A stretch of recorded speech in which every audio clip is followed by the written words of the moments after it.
Hi sis, ayan, meron tayong parcel na dumating. Kaya sis, buksan na natin.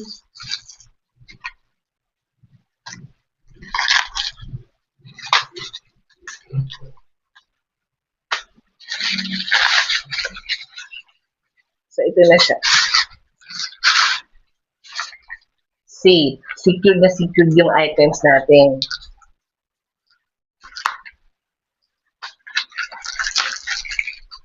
Ayan mga kasi. So, umorder tayo ng Petshop Pet Deodorizer. Mga kasis, refill pack na po ito. O kung meron naman kayong lagayan, so pwede lang ganito na lang din po yung orderin nyo, mga kasis.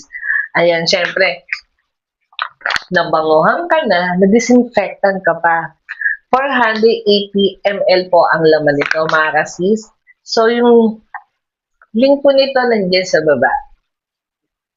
Thank you for watching!